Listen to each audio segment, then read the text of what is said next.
Hello guys, I know there is a new backdrop. The smoke detector upstairs where I normally film likes to beep every 30 seconds now. Anyway, welcome to the April wrap-up. If you're new and have never seen one of these videos before, this is a video where I wrap up everything that I did and liked last month, and last month was April, so I'm gonna wrap up April. Hence April wrap-up. Another thing, I have added 2 new categories this month. The TV shows I've watched and favorite song of the month. So let's just get started, and we're gonna start with the books that I have read this month. So the first book that I read this month is Naomi and Eli's No Kiss List by Rachel Cohn and David Levithan. I'm not really sure how to pronounce the last name. This is a story about 2 best friends, Naomi and Eli. Naomi is in love with Eli.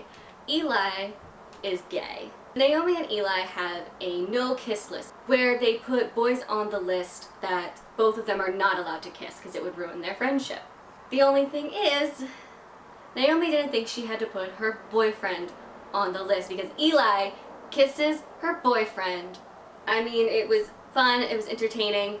I did feel like the main character, Naomi, was a bit annoying, but that's her character. Overall, I did enjoy it. It was just a really fun, quick read, and that was something that I was really in the mood for at the time. So I gave this 3 out of 5 stars. The next book that I read, Adulting, How to Become a Grown-Up in 468 Easy-ish Steps by Kelly Williams Brown. This book, I don't think really needs an explanation. It's basically what the title says. It just teaches you how to be an adult.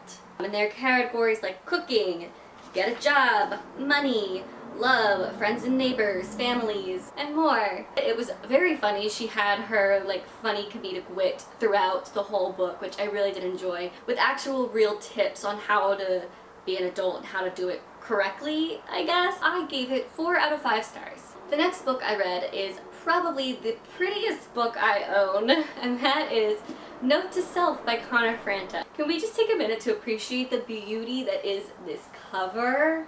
And then the inside is gorgeous too, and then look at the spine. I can't stop looking at it in the viewfinder. I literally read this book within 3 days. It's a very easy read because the chapters are super short and it's mostly poems and pictures. Connor Franta, the author of this book, is a YouTuber. This is his 2nd book. He is one of my favorite YouTubers. I do love him very much. I love watching his videos. I love him as a person because I have met him before and he is great. The best way I can explain it is what he says on the back here, so let me just read it. He says, "This is an open diary. This gives my insides a voice through visuals and poetry. This is me spilled out on paper."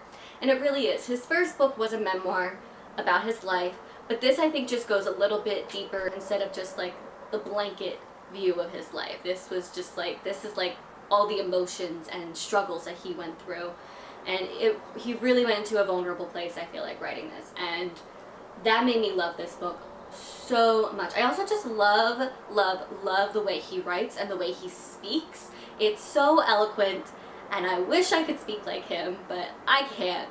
I gave this book 5 out of 5 stars. Don't you just want to display this somewhere? I know I am, because I love it. Good job, Connor. The next book I read, How They Met and Other Stories by David Levithan, another book by that author. It's just a book of short stories. Again, another short one that was easy to fly through. These are all basically stories about love. The reason why these short stories were created, he was in high school. He decided as a present for Valentine's Day for his friends and family, he would write a short story about love for them. So he did. And all of his friends loved it, and the next year they were asking for another one, and it just kept getting to a point where every Valentine's Day he would write a story and give it to his friends and family for Valentine's Day. I really loved that history behind these stories, but also these stories were just really beautiful. Granted, yes, there were some that I liked more than others. I technically had 2 favorites. One of them was The Number of People Who Meet on Airplanes, and the second one was Andrew Chang.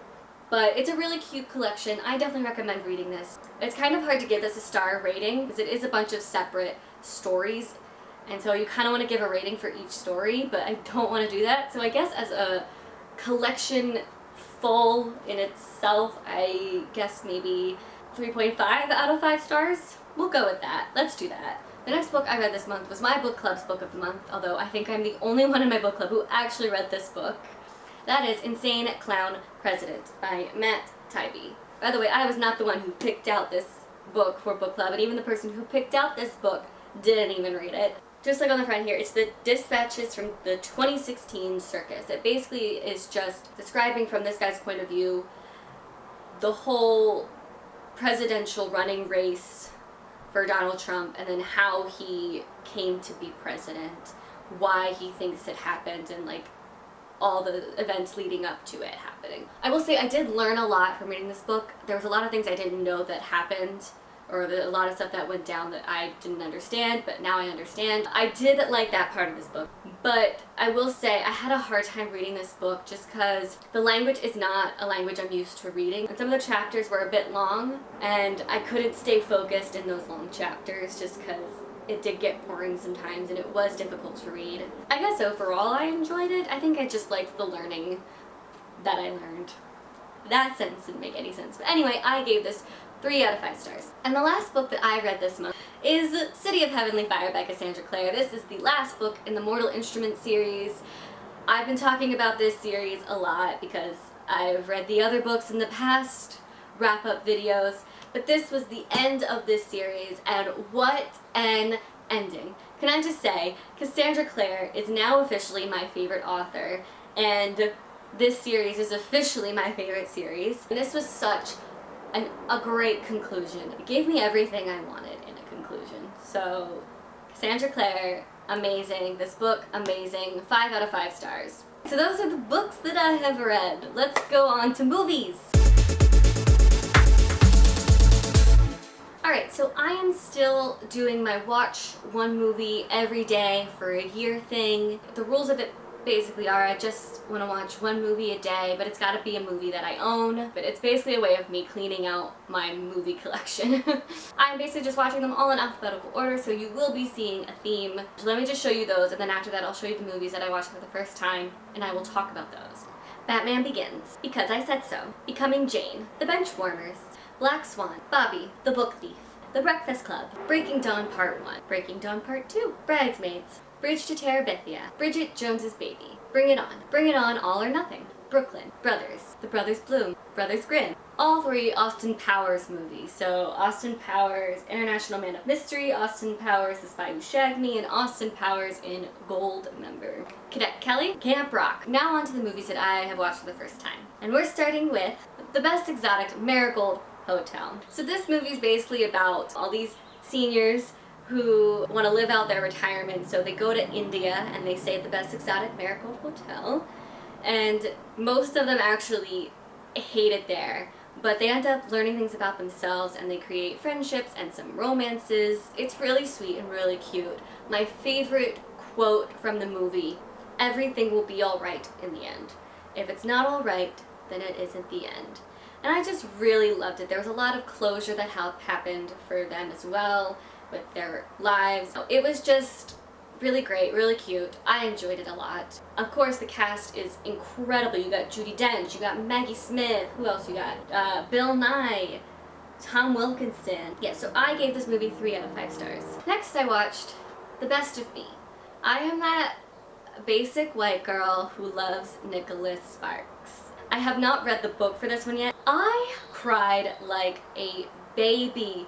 I saw the ending coming, to be honest, but even though I saw it coming, I still felt so emotional about it. I love Nicholas Sparks' stories because they're all so beautiful, yet sad and romantic in the best kinds of ways, but also sometimes in the worst kind of ways that just tear your heartstrings apart. I adored this.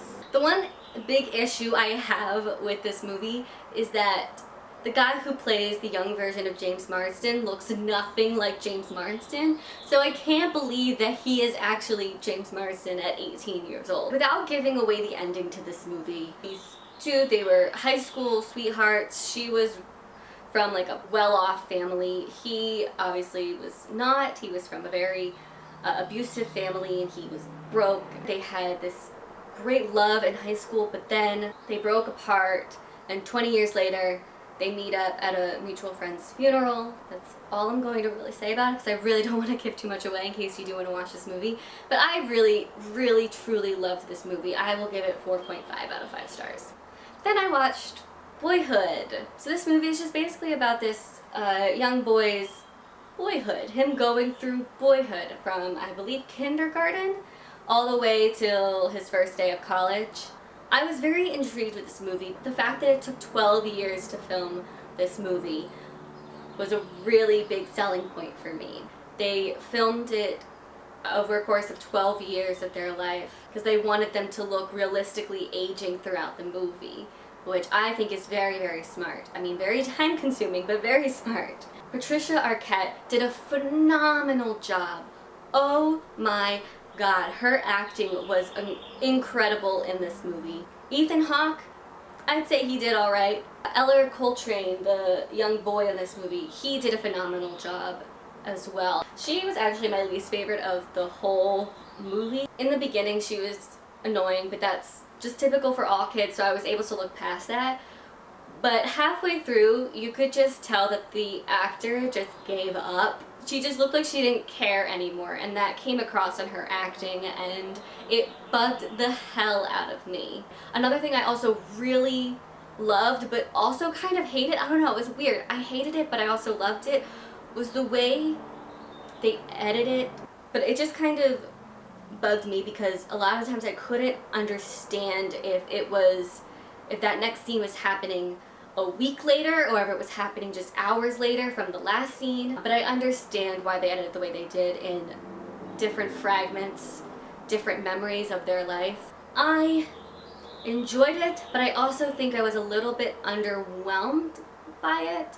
But overall, I'd probably give it 3 out of 5 stars. I'm sorry for all the people who love this movie. The next movie I watched, it was on Netflix, and it is called Naomi and Eli's No Kiss List. I figured since I read the book, I need to watch the movie. I think I enjoyed the movie better than the book. It really was a good depiction of the book. It basically followed the book very well. I don't think I need to explain what happened to this movie because it's the same exact description as the book, but I would probably give this movie 3.5 out of 5 stars. The next movie I watched was also a Netflix movie, and that is Mascots. I love Christopher Guest. I have watched Waiting for Guffman, A Mighty Wind, Best in Show, This is Spinal Tap, basically all of his movies, mainly because my mom is a huge fan of him, so she kind of forces me to watch all of his movies, but I don't mind being forced because I do enjoy his movies.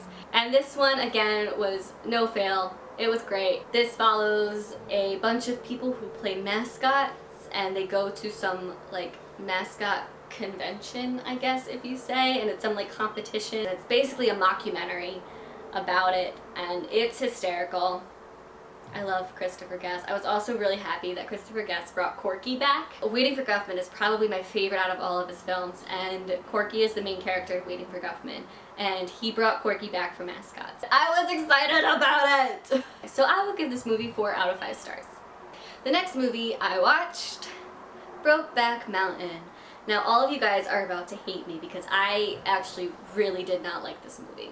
The story was okay for me. I mainly just found this whole thing boring, and I was waiting and waiting for it to be done so I could stop watching it and turn it off. I also, 80% of the time, could not understand a single word that they were saying. That's, I guess, authentic to the way Southern gentlemen talk, but I could not understand it. I'm very sorry, but I did not like this movie, so I gave it 2 out of 5 stars. And the last movie I watched this month, I promise I'm finally at the end of the movies, that is The Amazing Spiderman. I have to give a forewarning. I am usually not into superheroes. The only ones I've ever really been able to get into are the TV shows Arrow and The Flash. Everything else, I usually am not really that into. So, I watched it, and I didn't hate it. Okay? I didn't hate it. I still don't think I'm as into it as I'm into like The Flash and Arrow, those TV shows, but I still liked it more than most other superhero movies. I really did like Andrew Garfield as Spider-Man. Emma Stone I thought was great as well. I don't think I need to explain the premise of The Amazing Spider-Man. It's a Spider-Man story. Everyone should know Spider-Man by now. So I give this movie 3.5 out of 5 stars. And that concludes the movies. Yay! Now we can go on to favorite moments. first favorite moment is the photo shoot I had. That was a really fun thing because I also just got that shirt in the mail, and I really just was excited about the shirt. That was the only reason I had a photo shoot, because I was really excited about that dang shirt. But I actually really had fun doing it. It got me outside of the apartment, and I was out taking pictures for like 4 hours. It was really fun. My next favorite moment, I got to watch myself on the middle. Here's a picture of it. So remember when I did background work for the show The Middle? Well, that's me on the TV as a background actor. It was great. That was actually really cool, watching myself on TV. My next favorite moment, I got to hang out with a good friend of mine, Alex, who you saw in a vlog as well. We also filmed a video for her channel and a video for my channel, and it was really good to see her because I hadn't seen her since last year, so I was just really excited to see her again and just to hang out. We really didn't do much. We just filmed those videos. We went to Barnes & Noble, and that was kind of it. But it was still super, super fun because I love being around her and hanging out with her. She's great. And my last favorite moment happened just 2 days ago, and there hasn't been a vlog up for it yet, so you haven't even known that I went. But I went to YallWest this year. I have gone to YallWest the past 2 years prior as well, and they were both super fun. This year, though, was the first year that I was volunteering. So I got to work the whole sightings area. And I freaking love YallWest. If anyone doesn't know what YallWest is, actually let me explain what YallWest is. YallWest is a festival or a convention for YA book lovers. There's panels, there's book signings, there's free stuff everywhere. Volunteering, it was weird because I did enjoy it because I kind of like being in charge and telling people what to do, but I also didn't really get a chance to get a lot of the books signed that I wanted to get signed. I did get 2 books signed. I got The Maze Runner signed by James Dashner, which I was so stoked for, and I got Everything signed by Nicola Yoon. But I also didn't really get many free books, which I was really upset about. I really enjoy YallWest. I definitely want to go every single year. I may actually volunteer again next year, but I think I know how to do it next year to get all those free books that I want and still be able to get the book signed that I want signed. So we'll just have to do that next year. Now on to my favorite things. I don't have many favorite things this month. I only have 2 things, and they're both clothing related. So the first thing is this shirt. This was the shirt that I did the photo shoot for. I got this from Forever 21. I honestly forget the price, but I saw it on their Instagram and just had to have it, so I bought it right away. It says Cali Dreamin on it. It's got red and blue stripes on the sleeves, and it's just a cute oversized sweatshirt type thing, and it's got a tie at the end so you can scrunch it up down at the bottom. I won't be wearing many sweatshirts these next couple months just because it is super hot, but it's really good to throw over your outfits when you're walking around outside at night and it gets kind of cold and chilly. I freaking love this sweatshirt so much. So happy I got it. And my last favorite thing is this bomber jacket that I got. I was watching a TV show this month, which I will be talking about soon, and there was a character on the show that just constantly wore flower bomber jackets, and I was obsessed with her flower bomber jacket. So I went searching for a flower bomber jacket for myself. I found some, but I was not really like into it, or they were just way too expensive. And then I found this one that was $17, and I really loved the design. It's actually really comfortable. It is actually really like silky smooth to touch. I love it. And I will say it is more heavyweight than I thought it was going to be, but I don't mind at all because it's just so beautiful. And I got it at wearall.com. It's great. It's great. I love it. Now we're gonna go on to the TV shows I watched this month. So I'm not going to talk about every single TV show that I watched this month because I do watch a lot of TV shows and that will take up too much time, too much energy for me, so I'm not doing that. I'm going to talk about the TV shows that I want to talk about. So the first I'm going to talk about is Hunter Street. And it just had its first season. It's on Nickelodeon.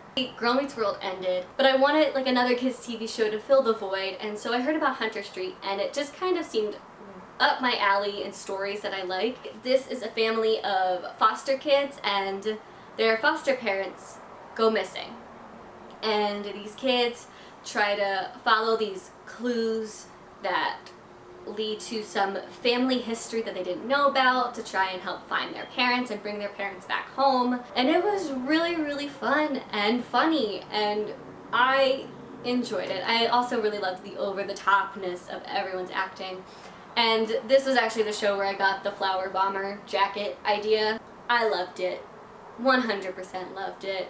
Was so into it the entire time. The next show I watched from beginning to end this month was 13 Reasons Why. And this show is a Netflix original series. It's based off of a book by Jay Asher, which I do love the book as well. But it's about this girl's suicide and the 13 reasons why she committed suicide. And she put all the 13 reasons on tapes and sent them out to the people who were basically the reasons, or the things they did were reasons why she committed suicide. The reason I'm going to get serious here is because I know there's a lot of controversy with this TV show. I loved this TV show. Yes, it was difficult to watch. Yes, it was disturbing. So now I want to talk about this show because I think it's a very important show. All the controversy that is around this show is basically because people think it glorifies suicide. Suicide isn't talked about often. The media usually shies away from it or makes light of it. And that's because it's uncomfortable and no one wants to really talk about it. No one knows really how to talk about it. No one really knows how to handle it, which is totally understandable, but it does need to be talked about because it is real. It does actually happen. And it's something that shouldn't happen. But I think that's why I liked this show so much, because it was very raw and very honest about suicide and about rape and about slut shaming and bullying and all the issues that they dealt with. It didn't make it look pretty. It made all of that stuff look very ugly. And that's what made it hard to watch, I think, because it was very ugly and very uncomfortable and very disturbing. But maybe if we actually talk about these issues in a real and honest way like this show did, maybe people who actually are going through this and dealing with this won't feel so uncomfortable bringing it up or talking about it with someone. And then maybe also the people that they go to for this help will not feel so uncomfortable talking about it too, and will actually maybe know how to handle it. But I also think this show teaches us, in the simplest of terms, to be nicer to people. You know, that even the smallest choices and mistakes that we make in our life can affect someone else in ways that we didn't even know could affect someone else. This show, I think, shows that there are things to live for out there. There are people who care about you. You may not see it. There are people who care about you. There are things to live for. No matter how broken inside you are, there are those things and they are there. You just probably can't see them right now. I mean, Hannah in the show pushed away people that were willing to help and would have helped, but she didn't ask for that help, and she just, like I said, just pushed them away. So I don't think this show glorifies suicide at all. I don't know how a show that shows someone's suicide leads to another person's suicide can glorify suicide. It shows how ugly it is and that it shouldn't be an option. So I'm really pissed at the people who think it glorifies suicide, because it doesn't. And that's all I'm gonna say about it. So we're done with that. Overall, I loved this TV show, and I really think it's important for us right now. And last but not least, I am going to go into this final category, get back on a happier note, and that is my favorite song of the month. And my favorite song of the month is Ed Sheeran's Perfect. This song is so beautiful. This song is definitely a contender for wedding dance songs. I have 3 songs in the running for my first dance with my husband at my wedding, whoever he may be. And this song is also off of his new album called Divide, which overall as an album is just incredible. Amazing. Love it, love it, love it. And that concludes the April wrap-up. I hope you guys enjoyed it, and I will see you guys next week with a vlog.